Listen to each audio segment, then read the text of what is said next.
అందరికీ నమస్కారం. Welcome to my channel. అమ్మతోటి ఛానల్కి స్వాగతం. ముందుగా అందరికీ నా సబ్స్క్రైబర్లందరికీ కూడా సంక్రాంతి శుభాకాంక్షలు అండి. మీరందరూ ఎంతో సంతోషంగా సంక్రాంతి పండుగ చేసుకోవాలని మనస్ఫూర్తిగా కోరుకుంటున్నాను. ఎలాగైనానండి కృష్ణా జిల్లా వాళ్ళు, తూర్పుగోదావరి జిల్లా వాళ్ళు, పశ్చిమ గోదావరి జిల్లా వాళ్ళు వాళ్ళదేనండి సంక్రాంతి పండుగ అంటే ఘనంగా అక్కడ చాలా బాగా చేస్తారు. ఎందుకంటే నా చిన్నప్పటి నుంచి నాకు తెలుసు, ఎక్కువగా సంక్రాంతి పండుగ అందరూ చేసుకుంటారు, కానీ వాళ్ళు ఎక్కువగా చేసుకుంటారు, అంత బాగా చేస్తారు. కొత్త అల్లుళ్ళకైతే పండగే పండగ సంక్రాంతి అంటే కొత్త అల్లుళ్ళదే. ఆ విధంగా అంత ఘనంగా చేస్తారండి ఆ వాళ్ళు కృష్ణా జిల్లా వాళ్ళు. నా చిన్నప్పుడండి మా వాళ్ళు నలుగురు ఐదుగురు కలిసేది. ఇళ్ల పక్కల వాళ్ళందరూ పెద్ద పెద్ద పొయ్యిలు పెట్టి, ఆరు బయటండి కట్టెల పొయ్యిలతోటి బాండళ్ళు పెట్టి గానుగు నూనె డబ్బాలకు తీసుకొస్తారు. శనగ నూనె, స్వచ్ఛమైన నూనె అండి అది. అప్పుడు అవి తీసుకొచ్చి అరిసెలు, చక్రాలు, సున్నుండలు, కజ్జికాయలు, రకరకాల పిండి వంటలన్నీ చేసి, అప్పుడు తాటాకు చాపు ఉండేదండి. తాటాకు చాపు మీద అన్నీ ఆరబోసుకొని ఈ చేసిన వాళ్ళందరూ చక్కగా పంచుకునేవాళ్ళు, నిలవ పెట్టుకునేవాళ్ళు అండి. 3 నెలలు అలాగా నిలవ ఉంటాయి అప్పుడు. ఎందుకంటే ఎవరన్నా ఇళ్ళకి వచ్చినా, ఇంట్లో వాళ్ళు ఎప్పుడన్నా స్నాక్స్ లాగా తినాలనుకున్నా 3 నెలలు నిలవ ఉండేవి. నిలవ ఉండే కొద్దిగా ఇంకా రుచిగా ఉండేవి. ఆ విధంగా అప్పుడు స్వచ్ఛమైన నూనె అండి అది. ఇప్పుడు తెచ్చే నూనె అంత కల్తీ నూనె. ఒక్క వారం రోజులకే కష్టపడి చేసుకున్నా కూడా వారం రోజులకే ముక్క వాసన వచ్చేస్తున్నాయి, బూజు పట్టేస్తున్నాయి, చేసుకున్నదంతా వేస్ట్. ఇక ఆ విధంగా ఇప్పుడు నూనె అట్లాగుందండి. ఎందుకంటే మధ్యతరగతి ప్రజలండి మాకెళ్ళి చాలా తక్కువ అండి చేసుకోవటం. ఏదో 1వ తారీఖు రాగానే జీతాల కోసం ఎదురు చూస్తుంటారు. మరి కొనబోతే కొరివి, అమ్మబోతే అడవిలాగా ఉంది. నిత్యావసర సరుకులు ఆకాశాన్ని అంటుకుంటున్నాయి. ఇక వాళ్ళు వచ్చి పండగలు ఏం చేసుకుంటారండి? ఇక పిల్లల చదువులని, ఇంటి రెంట్లని, కరెంటు బిల్లులని, ఎన్నో రకరకాలుగా వాళ్ళ అవసరాలు.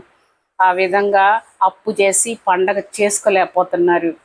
నేను మాకు తెలిసిన వాడిని అడిగానండి, వదిన ఏం చేస్తున్నారు పిండి వంటలు ఈసారి అని అంటే, ఏముందమ్మా మీ అన్నయ్యకి బీపీ షుగరు, ఆయన తినకూడదు, ఇక ఒకవేళ చేస్తే తింటాడు, మళ్ళీ ఆసుపత్రి చుట్టూ తిరగాలి అని చెప్తుంది.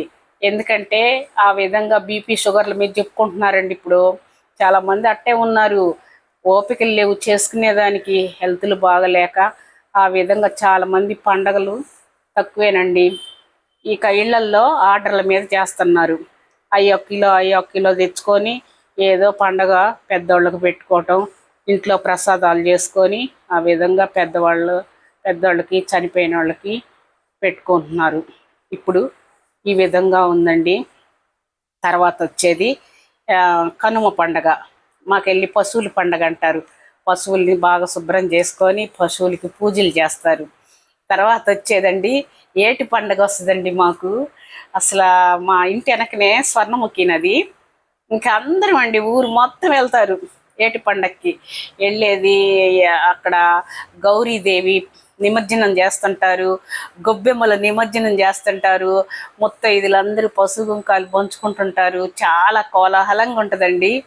ఇక వాళ్ళ ఇళ్లల్లో చేసుకున్న ఆహార ప్రసాదాలు తీసుకొచ్చుకుంటారు, మధ్యాహ్నం అందరూ తింటారు.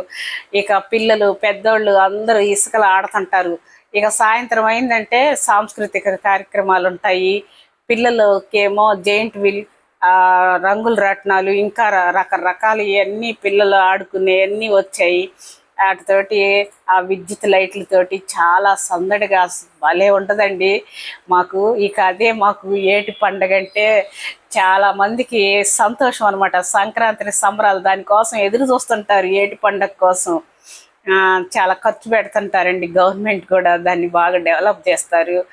ఆ రోజు 3 రోజులు జరిగిద్ది ఇది ఏటి పండగ. ఇక ఆ విధంగా అందరూ పేదవాళ్ళైనా ఉండేవాళ్ళు అందరూ కలిసి అక్కడికి వచ్చి పూజలు చేసుకుంటుంటారు. ఆ పక్కనే శివాలయం కూడా ఉందండి, శివాలయానికి వెళ్తారు. చాలా బాగుంటుందండి, సందడి సందడిగా మా ఊరు. ఇంకా అదేనండి మాకు సంక్రాంతి సంబరాలు. ఆ విధంగా సంక్రాంతి చేసుకుంటామండి మేము. మరొక్కసారి అందరికీ సంక్రాంతి శుభాకాంక్షలు. అందరూ సబ్స్క్రైబ్ చేయండి, లైక్